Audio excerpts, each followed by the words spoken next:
In the next 16 minutes, I'm going to take you to a journey that is probably the biggest dream of humanity. Understand the code of life. So for me, everything started many, many years ago when I met the first 3D printer. The concept was fascinating. A 3D printer needs three elements: a bit of information, some raw material, some energy, and it can produce any object that was not there before. I was doing physics, I was coming back home, and I realized that I actually always knew a 3D printer, and everyone does. It was my mom. So my mom takes three elements. A bit of information is between my father and my mom, in this case, raw elements and energy in the same media, that is food, and after several months produces me. And I was not existing before. So apart from the shock of my mom discovering that she was a 3D printer, I immediately got mesmerized by that piece, the first one, the information. What amount of information takes to build and assemble a human? Is it much? Is it little? How many thumb drives you can fill? Well, I was studying physics at the beginning, and I took this approximation of a human as a gigantic Lego piece, okay? So you can imagine that the building blocks are little atoms, and there is an hydrogen here, a carbon here, a nitrogen here. So in the first approximation, if I can list the number of atoms that compose a human being, I can build it. Now, you can run some numbers, and that happens to be quite an astonishing number. So the number of atoms, the file that I will save in my thumb drive to assemble a little baby, it will actually fill an entire Titanic of thumb drives, multiplied 2,000 times. This is the miracle of life. Every time you see from now on a pregnant lady, she's assembling the biggest amount of information that you will ever encounter. Forget big data, forget anything you heard of. This is the biggest amount of information that exists. But nature, fortunately, is much smarter than a young physicist. And in 4 billion years, he managed to pack this information in a small crystal we call DNA. We met it for the first time in 1950, when Rosalind Franklin, an amazing scientist, a woman, took a picture of it. But it took us more than 40 years to finally poke inside a human cell, take out this crystal, unroll it, and read it for the first time. Well, the code comes out to be a fairly simple alphabet, 4 letters, A, T, C, and G. And to build a human, you need 3 billion of them. 3 billion. How many are 3 billion? Well, we don't really make any sense as a number, right?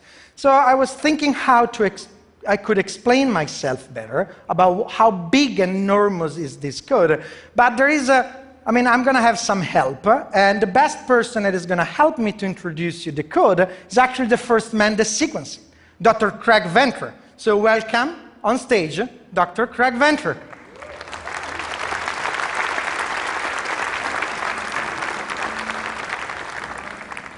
Not the man in his flesh, but for the first time in history, this is the genome of a specific human printed page by page, letter by letter. 262,000 pages of information, 450 kilograms, shipped from the United States to Canada, only thanks to Bruno Boding on stage, Lulu.com, a startup that did everything. It was an amazing feat. But this is the visual perception of what is the code of life. And now for the first time I can do something funny. I can actually poke inside it and read it. So let me take some interesting book like this one. And I have an annotation. It's a fairly big book.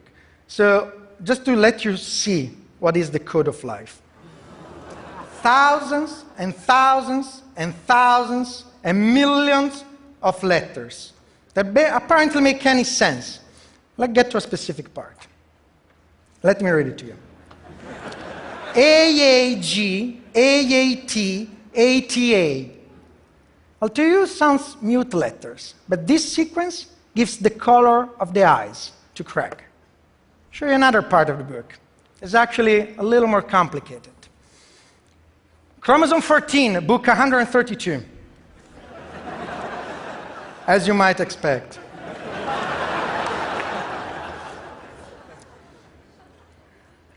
ATTCTTGATT. This human is lucky, because if he will miss just 2 letters in this position, 2 letters over 3 billion, he will be condemned to a terrible disease, cystic fibrosis. We have no cure for it, we don't know how to solve it, and it's just 2 letters of difference for what we are. A wonderful book, a mighty book. A mighty book that helped me to understand and show you also something quite remarkable. Every one of you, what makes me, me, and you, is just about 5 million of these, half a book. For the rest, we are all absolutely identical. 500 pages is the miracle of life that you are. The rest, we all share it. So think about again when we think we are different, this is the amount that we share. So now that I have your attention, the next question is, how do I read it? How do I make sense out of it? Well, for how good you can be assembling Swedish furnitures, this instruction manual is nothing you can crack in your life. And so, in 2014, 2 famous TEDsters, Peter Diamandis and Craig Venter himself, decided to assemble a new company. Human Longevity was born with one mission: trying everything we can try and learning everything we can learn from these books, with one target: making real the dream of personalized medicine, understanding what things should be done to have a better health, and what are the secrets in this book. An amazing team, 40 data scientists, and many, many more people, a pleasure to work with. The concept is actually very simple. We're going to use a technology called machine learning. Okay? So on one side, we have genomes, thousands of them. On the other side, we collected the biggest database of human beings. Phenotypes, 3D scan, NMR, everything you can think of. Inside there, on these 2 opposite sides, there is the secret of the translation. And in the middle, we build a machine. We build a machine and we train a machine, well, not exactly one machine, many, many machines, to try to understand and translate the genome in a phenotype. What are those letters and what do they do? It's an approach that can be used for everything, but using it in genomics is particularly complicated. And little by little we grew, and we wanted to build different challenges. We start from the beginning, from common traits. Common traits are comfortable because they're common. Everyone has them. So we started to ask our question: can we predict height? Can we read the books and predict your height? Well, we actually can, with 5 centimeters of precision. BMI is fairly connected to your lifestyle, but we still can. We get in the ballpark, 8 kilograms of precision. Can we predict the eye color? Yeah, we can. 80% of accuracy. Can we predict the skin color? Yeah, we can. 80% of accuracy. Can we predict age? We can. Because apparently the code changes during your life. It gets shorter, you lose pieces, it gets insertions, we read the signals, and we make a model. Now an interesting challenge. Can we predict a human face? This is a little complicated, because a human face is cut around millions of these letters, and a human face is not a very well-defined object. So we had to build the entire theory of it. We had to learn and teach a machine what is a face, an embedding, compress it, and if you are comfortable with machine learning, you understand what is the challenge here. Now, after 15 years after we read the first sequence, this October, we started to see some signal. And it was a very emotional moment. So what you see here is a subject coming in our lab. This is a face for us. So we take the real face of a subject, we reduce the complexity, because not everything is in your face. Lots of features and defects and asymmetries are coming from your life. We symmetrize the face, and we run our algorithm. Okay? The results that I show you right now, this is the prediction we have from the blood. Now, wait a second. In these seconds, your eyes are watching left and right, and your brain wants those pictures to be identical. So I ask you to do another exercise, to be honest. Please search for the differences, which are many. The biggest amount of signal comes from gender, then there is age, BMI, the ethnicity component of a human, and scaling up over that signal is much more complicated. But what you see here, even in the differences, let you understand that we are in the right ballpark, okay? That we are getting closer and is already giving you some emotions. This is another subject that comes in place, and this is a prediction. A little smaller face, we don't get the complete cranial structure, but it still is in the ballpark. This is a subject that comes in our lab, and this is the prediction. So these people have never been seen in the training of the machine. These are the called held-out set, okay? But these are as well people that you will probably never believe. We are publishing everything in a scientific publication, you can read it. But since we are on stage, Chris challenged me, I probably exposed myself and tried to predict someone that you might recognize, okay? So in this vial of blood, and believe me, you have no idea what we had to do to have a blood now here.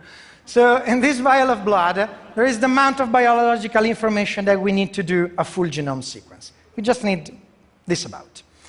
We run this sequence, and I'm going to do it with you, and we start to layer up all the understanding we have. So in the vial of blood, we predict that is a male, and the subject is a male. We predict that is 1.76 m, the subject is 1.77 m. We predict that is 76, the subject is 82. We predict his age, 38, the subject is 35. Predict his eye color, too dark. We predict his skin color, we are almost there. That's his face. Now, the reveal moment is that the subject is this person. And I did it intentionally. I am a very particular and peculiar ethnicity, Southern European, Italians. They never fit in models. And it's particularly that ethnicity is a complex corner case for our model. But there is another point. So one of the things that we use a lot to recognize people will never be written in the genome. It's our free will. Here's how I look. Not my haircut in this case, but my beard cut. So I'm going to show you, I'm going to just, in this case, transfer it, and this is nothing more than Photoshop, no modeling, the beard on the subject, and immediately we get much, much better in the filling. So why do we do this? We certainly don't do it for predicting the height or taking a beautiful picture out of your blood. We do it because the same technology and the same approach, the machine learning of this code, is helping us to understand how we work, how your body works, how your body ages, how disease generates in your body, how your cancer grows and develop, how drugs work, and if they work on your body. This is a huge challenge. It's a challenge that we share with thousands of other researchers around the world. It's called personalized medicine. It's the ability to move from a statistical approach, where you're a dot in a Gaussian, to a personalized approach, where we read all these books and we get an understanding of exactly how you are. But it's a particularly complicated challenge. Because of all these books, as today, we just know probably 2%. 4 books of more than 175. And this is not the topic of my talk, because we will learn more. There are the best minds in the world on this topic. The prediction will get better, the model will get more precise.